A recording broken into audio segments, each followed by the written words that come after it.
오늘 본문은 우리가 너무나도 잘 아는 선한 사마리아 비유입니다.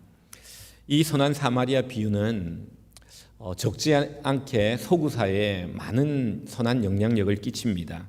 그래서 이름 없이 도움을 준, 여기 중요합니다. 이름 없이 도움을 준 사람들, 그 사람들을 선한 사마리아인이다, 굿 사마리탄 해가지고 뉴스에 나오는 경우를 간혹 봅니다. 근데 이 선한 사마리아 법이 있는데 프랑스에 보면은 그 법이 좀 강한 선한 사마리아 법이 있습니다. 다른 나라와 다르게 이 프랑스에는요, 도움을 주어야 할 상황에 도움을 주지 않으면 처벌까지 받는 그런 법이 있습니다. 구조를 해야 되는데 내가 구조를 할 수 있는데 구조를 위반하면은 벌금 또는 징역형까지 가능하다고 합니다. 최대 5년 징역, 벌금 1억 원에 해당된다고 합니다. 저는 이런 이야기를 하려는 것이 아니라 오늘 사마리아 비유가 얼마나 우리 사회와 우리 기독교의 중요한 복음인지를 여러분과 한번 생각해 보려고 합니다. 우리가 이 선한 사마리아 비유를 잘 가슴속에 새기면은 우리의 복음의 진수를 깨닫게 되고 우리가 살아가는 삶이 얼마나 달라지는지를 우리가 배우게 됩니다. 오늘 우리는 이 선한 사마리아 비유를 가지고 세 가지 우리에게 주는 영적인 교훈을 생각해 보려고 합니다. 먼저 첫 번째는 죽은 믿음이 아니라 산 믿음을 가져야 합니다.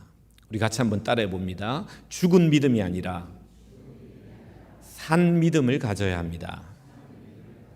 여러분, 믿음에는요, 살아있는 믿음이 있고 죽은 믿음이 있습니다. 여러분의 믿음이 살았는지 죽었는지 말씀에 한번 빗대어 여러분 생각해 보시기 바랍니다. 야고보서 2장 17절 말씀 우리 같이 한번 읽어보겠습니다. 시작. 성경은 이렇게 말합니다. 당신에게 행함이 없느냐? 그럼 너의 믿음은 죽은 것이다. 여러분, 성경은 분명히 말합니다. 믿는다 하면서 행함이 없는 자는 그 믿음은 죽은 믿음이라는 거예요. 오늘 성경에 보면은 행함이 없는, 그냥 말만 있는, 지식만 있는 죽은 믿음을 가진 한 율법 교사가 등장합니다. 이 율법 교사가 예수님에 와서 영생에 대한 질문을 합니다.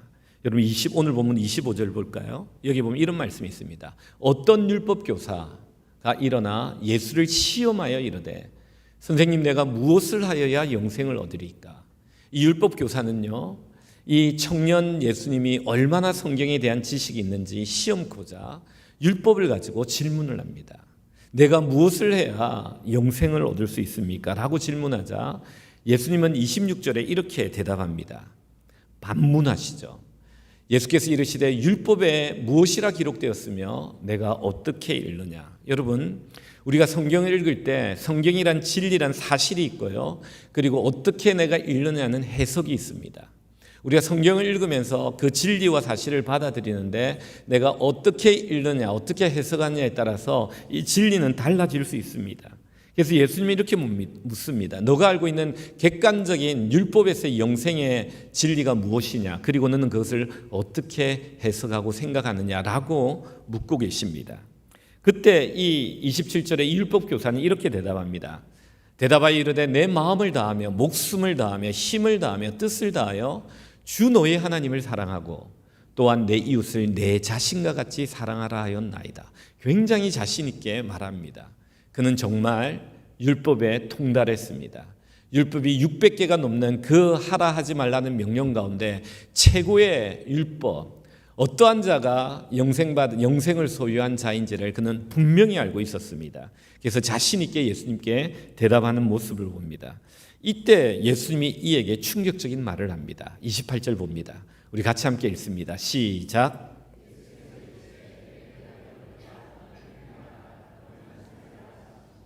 예수님이 이렇게 말합니다. 너 대답이 정말 옳다.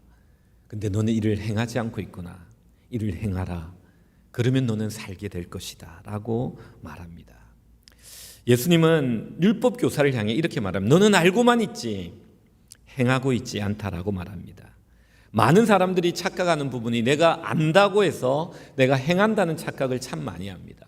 내가 이 진리를 깨달았다. 여러분, 깨닫고 나면 순종하고 행해야 되는데 행하지 않으면서 내가 깨달았다는 것만으로 만족해서 나는 행하고 있다 착각하는 경우가 얼마나 많은지 모릅니다. 그러나 주님은 분명히 말합니다.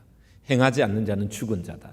그래서 내 대답은 옳다. 그러나 너는 행하지 않고 있으니 이를 행하라. 그러면 너는 살리라. 산 믿음, 영생, 구원을 얻게 될 것이다 라고 말씀하고 있는 겁니다.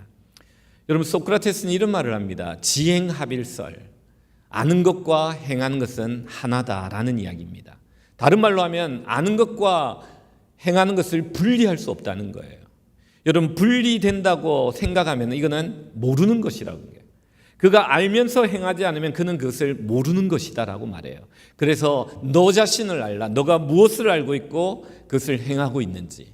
너가 알면서도 행하지 않으면 너는 모르는 것이다. 이게 소크라테스의 대명제입니다. 여러분, 지식은요, 정보를 위해 존재하는 게 아닙니다. 지식은 변화를 위해 존재하는 것입니다. 여러분, knowledge는요, 인포메이션을 위해만 있는 게 아니에요. 이게 트랜스포메이션으로 나아가야 됩니다. 우리가 성경을 읽는 이유가 어디 있느냐? 여러분, 성경을 묵상하고 성경을 읽는 이유가 어디 있느냐? 그것은 바로 정보와 지식을 머리에 담기 위함이 아니라 이 말씀을 통하여 내가 변화되는, 내가 이 말씀에 순종함으로 말미암아 내가 살아나는 영원한 생명이 내 안에 거하는 이것을 위해서 우리가 성경을 읽는다는 겁니다. 여러분, 야고보서에 보면요, 예수님의 동생 야고보는 이런 이야기를 합니다. 너희들은 선생 되려고 하지 마라. 여러분, 야고보 3장 1절 한번 같이 한번 읽어볼까요? 같이 읽습니다. 시작.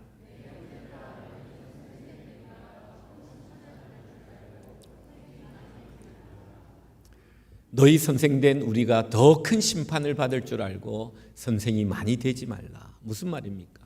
선생이 되었는데 가르치기는 잘합니다. 그러나 그것을 실천하고 행하지 않으면 너에겐 더 큰 심판이 있다.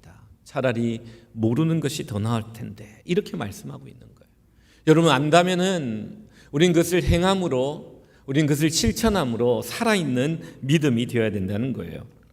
오늘 예수님은 율법 교사에게 이렇게 말합니다. 너 말 너무 잘했다. 정답을 말했다.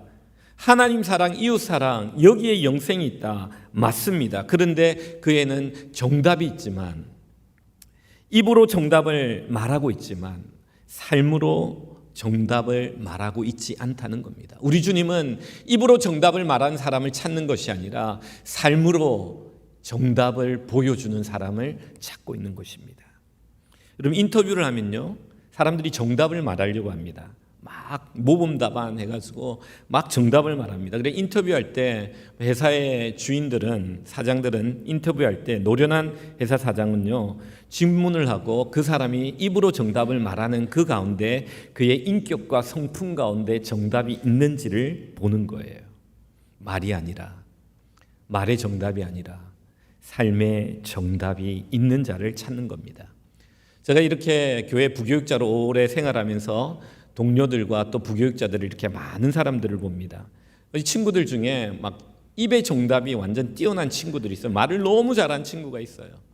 설교도 잘하고 너무 잘하는 것 같아요. 그런데 이 삶의 정답이 없으면 문제가 생기더라고요. 하나님 크게 사용하시지 않더라고요. 근데 반대로 입은 좀 어눌해요. 언어는 좀 어눌해요. 그러나 인격과 삶의 정답이 있는 이 친구들은요, 대기만성이에요. 시간이 지나니까 그 삶에 있는 정답이 점점 나타나는 거예요. 자기의 하나님 주신 그 결대로 아름답게 살아가는 모습을 많이 보았습니다. 여러분, 첫 번째 교훈을 기억하십시오. 죽은 믿음은 안 됩니다. 살아있는 믿음을 가져야 됩니다. 그러기 위해서 우리 주님은 이렇게 말합니다. 이를 행하라. 그러면 살리라. 여러분, 우리가 아는 것에 순종하는 자가 되시기를 주님의 이름으로 축원드립니다.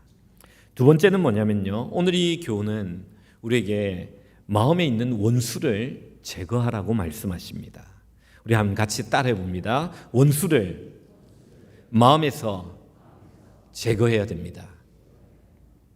여러분, 기독교가 인류 역사에 공헌한 가장 큰 공헌 중에 하나를 뽑으라면 그것은 바로 용서의 개념을 세상에 던졌다는 겁니다. 그게 십자가입니다.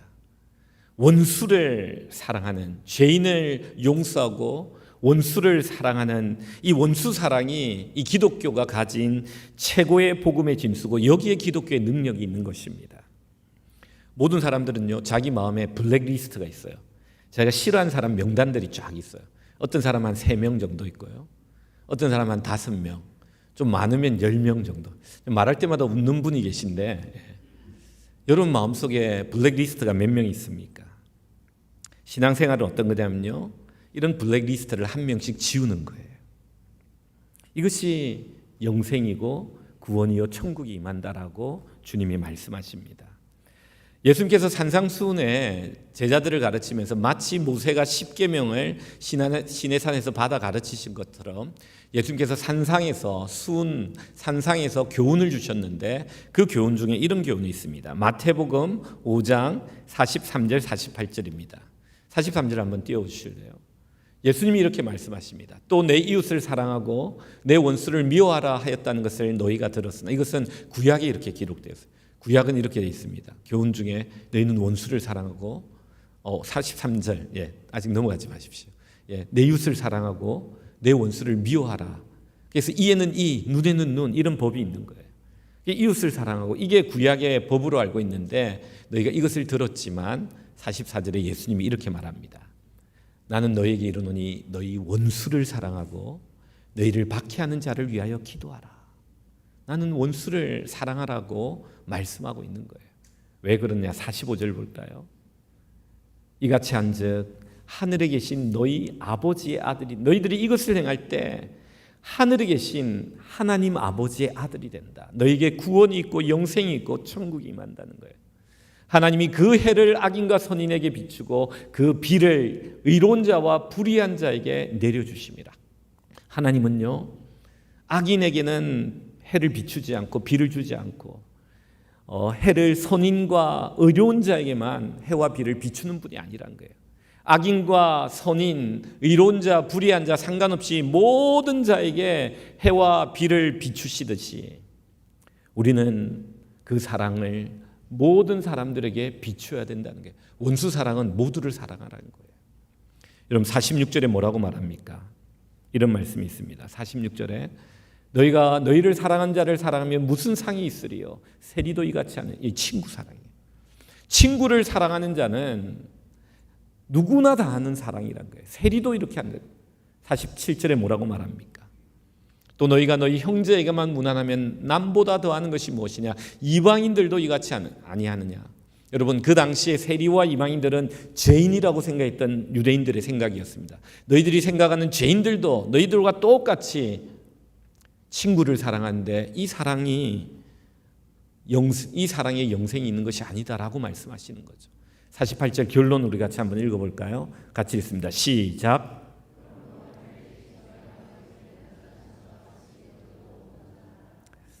예수님은 말씀하십니다. 하나님 아버지가 온전하심처럼 너희도 온전해야 된다. 그 온전은 뭐냐? 친구 사랑이 아니다.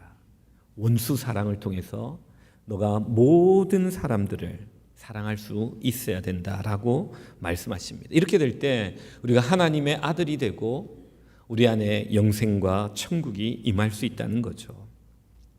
여러분, 우리가 신앙생활을 할 때 마음의 원수를 지워가는 과정이 신앙생활이라는 것을 아셔야 돼요. 내 마음에 있는 블랙리스트를 한 명씩 지워나가는 거야 돼요.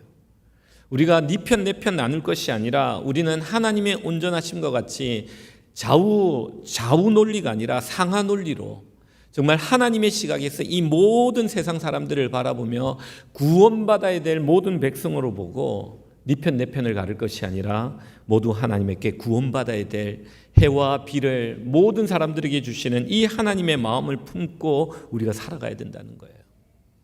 오늘 본문에 보면요, 이 율법 교사는 잘못된 생각을 합니다. 29절을 볼까요?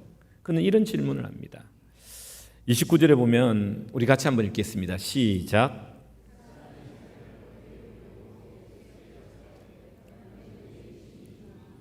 그는 이런 질문을 합니다. 옳게 보이려고 자신이 있다는 거예요. 내가 얼마나 형제와 이웃을 사랑하는지 예수님이 물어보면 내가 정말 자신 있게 말할 수 있다는 걸 알고 그는 옳게 보이려고 예수님, 내 이웃이 누구입니까? 네 이웃은 누구다 그러면 내가 그를 얼마나 사랑하는데요? 이 말을 하려고 이 질문을 하고 있는 거예요. 그러나 이 질문의 전제 속에 그는 뭐가 있냐면요, 이 율법 교사는요, 이웃을 고르려고 하는 거예요. 이웃을 선택하려고 합니다. 정말 조건의 사랑입니다. 조건부의 사랑입니다. 누가 나의 이웃이 될 만한지를 보고 내가 결정하고 내가 그 이웃을 사랑하겠다라는 이 전제가 그에게 있는 거예요. 그러나 예수님은 뭐라고 말씀하시냐면 너의 이웃을 고르지 말라는 거예요. 이웃은 고르는 게 아니라는 거예요. 이웃은 모든 사람, 내 주위에 있는 모든 사람, 특별히 우리 주님은 원수라고 말합니다. 그 원수까지 사랑할 때 너는 모든 사람을 사랑하는 악인과 선인에게 해와 비를 주시는 하나님과 같은 온전함을 가질 수 있다라고 말씀하시는 거죠. 여러분, 선한 사마리아 비유를 예수님께서 이야기하시면서 이웃이 누군지를 가르쳐줘요. 그 결론이 36절에 나옵니다. 36절 한번 볼까요? 우리 같이 한번 읽습니다. 시작.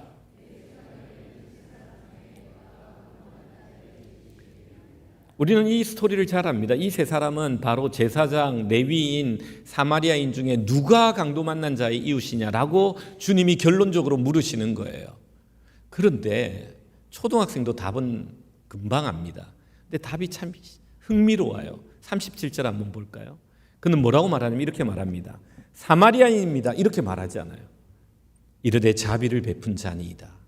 여러분, 이 말은 무슨 말이냐면요, 이 율법 교사는요 유대인이었기 때문에 사마리아인이라고 말하는 게 싫은 거예요. 사마리아인을 싫어하거든요. 그 마음에 블랙리스트에 사마리아인이 있어요. 그래서 그 말이 싫어가지고 그는 자비를 베푼 자이다 이렇게 말한 게 오해가 돼요. 물론 잘못된 거 아닙니다. 이 선한 사마리아 비유가 강도 만난 자에게 자비를 베푸는 스토리에서 끝난다는 거예요. 그러나 이 본문을 좀 더 깊이 본다면 그게 아니라 원수 같은 자라 할지라도 그가 강도 만났을 때 그를 돕는 이것이 바로 이 세상을 살아가는 성도들이 해야 될 삶의 모습이라고 말씀하고 있는 것입니다. 자비를 베풀라는 그 정도의 복음이 아니라, 사회 구제의 복음이 아니라, 너가 원수라 할지라도 그가 강도 만났다면 그를 구원하는 자가 될 때, 그를 돕는 자가 될 때 바로 그가 너의 이웃이 되고 너의 마음에 천국이 임하고 너에게 영생이 있다라고 말씀하고 있는 거예요. 여러분, 유대인과 사마리아인은 얼마나 사이 좋지 않은 거 여러분 아시잖아요. 대화도 안 해요. 여러분, 이 유대인들은요 사마리아 땅이 더럽다고 생각하여 그 땅을 밟지 않고 삥 둘러 갈릴리 북쪽으로 여행했던 사람입니다. 유대인들이 이렇게 되어 있기 때문에 사마리아인도 동일하게 유대인들을 싫어했습니다. 그런데 오늘 본문을 보면 예수님은 이 사마리아인이 강도 만난 자, 많은 학자들이 유대인으로 봅니다. 이 유대인 강도 만난 자를 도와주었다라고 말합니다. 여러분, 너의 이웃이 누구냐? 자비를 베푼 자이냐? 그게 아니라 바로 사마리아인이란 거예요.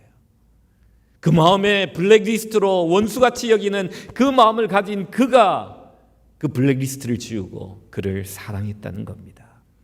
여러분, 율법교사는요 자기는 하나님을 사랑하고 이웃을 사랑한 줄 알았습니다. 근데 주님은 말합니다. 너는 사랑하고 있지 않다. 누가 나의 이웃입니까? 너는 이웃을 선택하여 내 주위에 내 이웃이 될 만한 사람들만 사랑하고 있다라고 말씀하시며, 너는 내 마음에 있는 원수라도 너의 이웃이요 그를 사랑할 수 있을 때 너는 모든 사람을 사랑하는 해와 비를 모든 사람에게 내리는 하나님의 온전함을 가진 자가 된다라고 말씀하고 있는 것입니다. 사랑하는 성도 여러분, 이 기독교의 영생이 여기에 있습니다. 기독교의 구원과 생명이 여기에 있습니다. 내가 그리스도를 믿고 하나님의 자녀가 되어 하나님의 온전하심을 본받아 내 마음에 그 하나님의 그 사랑을 실천해 나갈 때 그곳에 바로 천국이 임한다라고 성경은 말하고 있습니다. 그래서 이 사마리아 비유 두 번째 교훈이 뭡니까? 여러분, 마음에 새겨야 돼요. 원수를 마음에서 제거하라는 거예요. 그때 영생이, 천국이 임합니다. 여러분의 이웃은요 자비를 베풀어야 될 대상이 아니라 원수입니다. 원수가 힘들고 어렵고 강도 만났을 때 그들을 도울 때 그곳에 하나님의 놀라운 영생과 천국이 임하는 것입니다. 세 번째는요, 오늘 본문은 이런 교훈을 줍니다. 강도 만난 자는 나고 선한 사마리아인은 예수님이라고 말합니다. 우리 같이 한번 따라해 보겠습니다. 강도 만난 자는 나이고 선한 사마리아인은 예수님이십니다. 그럼 오늘 본문을 보면서 많은 사람들은 선한 사마리아인이 되자라고 결론을 많이 갑니다. 맞습니다. 근데 한 가정이 생략되어 있습니다. 이 본문을 깊이 묵상해 보면요, 어떤 은혜가 주느냐, 하나님이 이렇게 말씀하십니다. 강도 만난 자는 나이고 선한 사마리아 되신 예수께서 강도 만난 자를 나를 치유해 주셔서 나로 하여금 원수 같은 처지에 있었던 죽을 수밖에 없는 나를 주님이 치유해 주심으로 말미암아 나로 하여금 주님과 동일하게 그러한 자들을 사랑하라고 명령하고 있는 말씀이 바로 이 선한 사마리아의 비유입니다. 여러분 30절을 한번 볼까요? 여기 보면은 강도 만난 자가 나옵니다. 우리 같이 한번 읽어보겠습니다. 시작.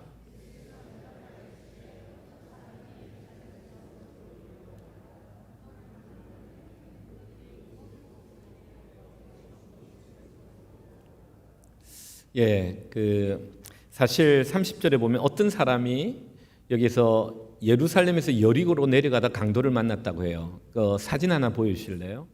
여기 보면요, 예루살렘이 800이라 되는데 정확하게 754m고 여리고는 마이너스 300이라 되는데 마이너스 258m예요.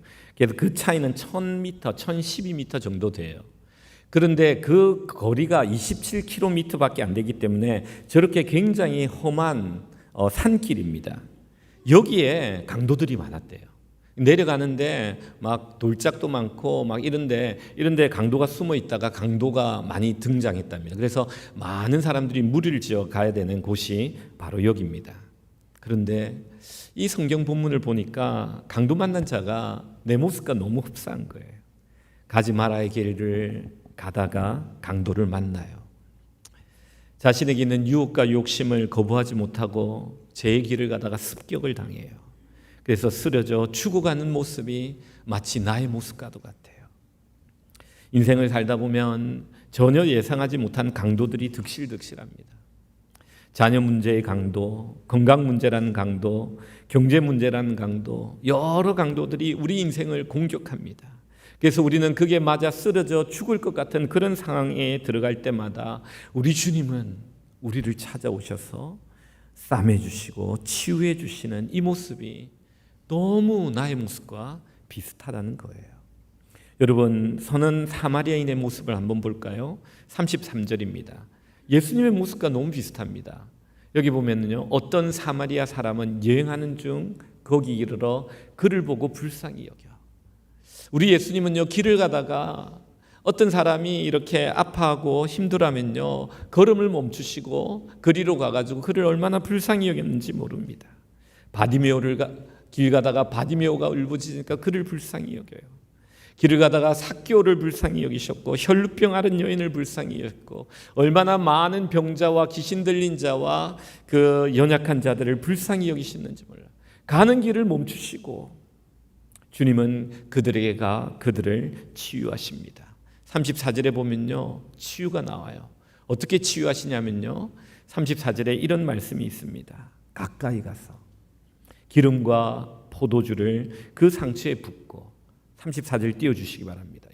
가까이 가서 기름과 포도주를 그 상처에 붓고 싸매고 자기 짐승에 태워 주막으로 데리고 가서 돌봐주시는 주님의 사랑이 느껴져요.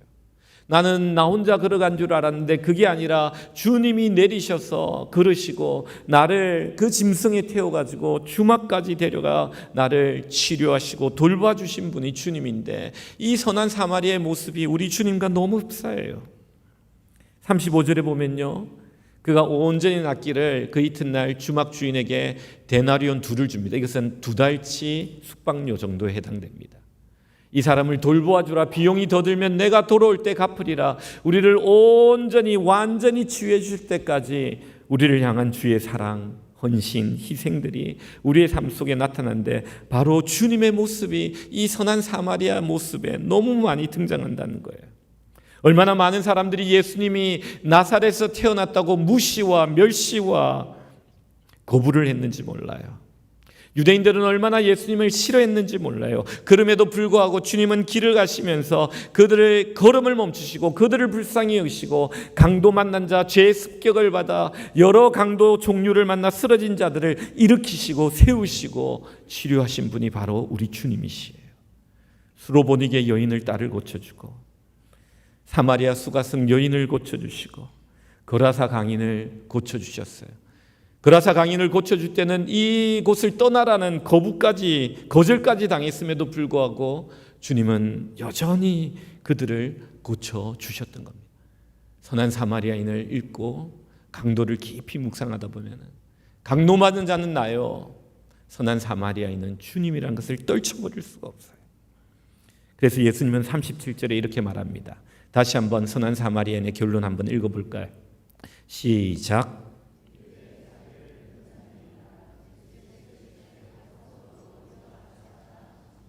예수님이 이렇게 말합니다.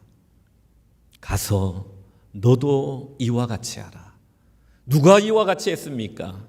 우리는 이와 같이 할 수가 없습니다. 선한 사마리아인 같이 할 수 없어요. 그러나 우리가 죄인 되었을 때, 우리가 원수 되었을 때, 우리가 아직 연약할 때 우리 주님이 우리를 사랑하시사 우리를 강도 맞은 우리를 치유해 주심으로 말미암아 우리가 그 사랑과 그 은혜를 받았기에 주님은 우리에게 이렇게 말합니다.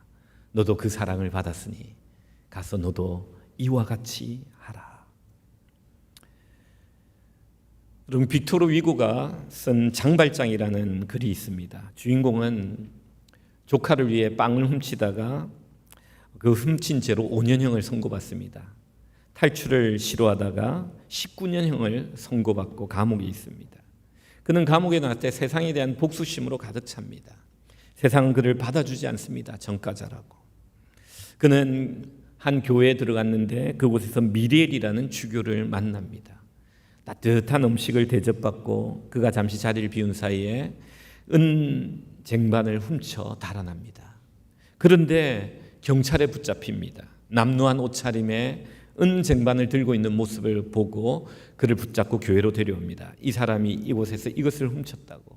그때 미리엘 주교가 뭐라고 말합니까? 아니, 그것은 그가 훔친 것이 아니라 내가 준 것이다. 은촛대까지 줬는데 왜 그걸 가지고 하지 않느냐면서 은촛대까지 챙겨주는 이 미리엘 신부 주교의 사랑에 그는 감동합니다. 그리고 그 인생은 완전히 달라집니다. 도둑이었던 자신을 경찰에 넘기지 않고 사랑으로 감싸주며 그 영혼을 새롭게 태어나는 이 사랑에 그는 완전히 새 사람이 됩니다.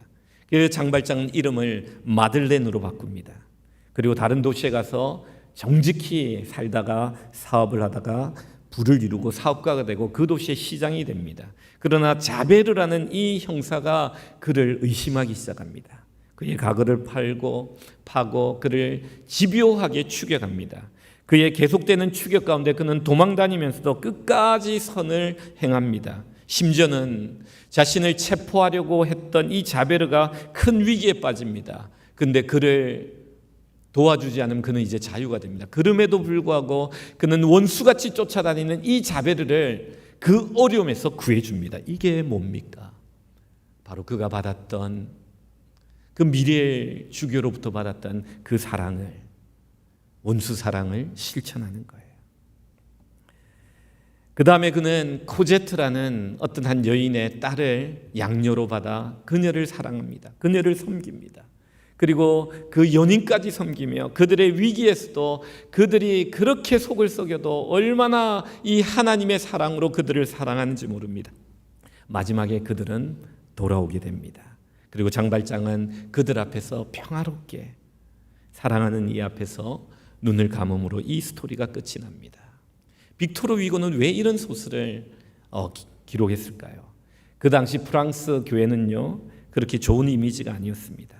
그러나 이 프랑스 교회의 타락한 이 사회 속에 이 교회가 이런 선한 사마리아인과 같은 이런 역할을 해주기를 원했기 때문입니다.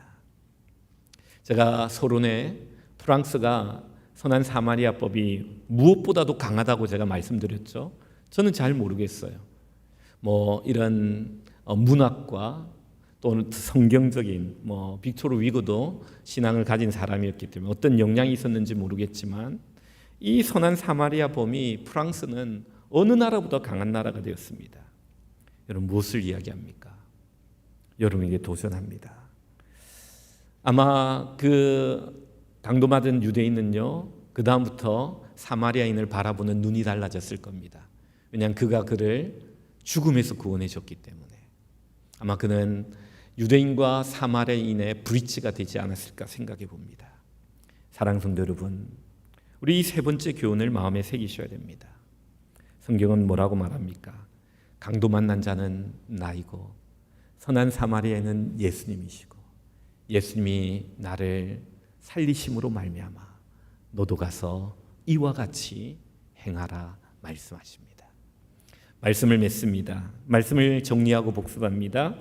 여러분 오늘 첫 번째 교훈은 죽은 믿음이 아니라 산 믿음을 가지셔야 된다고 말씀드렸습니다. 알기만 하고 행하지 않으면 죽은 자입니다. 성경은 정보가 아니라 변화를 위해서 읽어야 합니다. 말이 정답이 아니라 삶이 정답인 사람이 되셔야 됩니다. 두 번째는 원수를 마음에서 제거하라고 말합니다.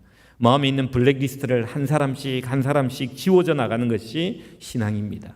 우리 주님의 온전하심과 같이 해와 비를 악인과 의인에게 선인과 악인에게 모두 비추어 주셨던 것처럼 우리는 주님의 온전하심을 닮아가야 합니다. 친구 사랑 만족하지 마십시오. 내 마음에 있는 블랙리스트, 그를 사랑하여 한 사람씩 지워져 갈 때 나는 모든 사람을 사랑하는 자가 되고 그 안에 영생과 천국이 임합니다. 마지막은 뭡니까? 내가 강도 만난 자입니다. 우리 주님이 선한 사마리아인이십니다. 죄의 습격을 받아 죽을 수밖에 없는 인생의 여러 종류의 강도를 만나 죽을 수밖에 없는 나를 살리신 분이 예수님이십니다. 그 예수님이 배운 바대로 너도 가서 이와 같이 행하라고 하십니다. 오늘 이 시간 우리의 심령 가운데, 우리의 가정과 우리 교회 가운데 이 은혜가 넘치시기를 주님의 이름으로 축원드립니다.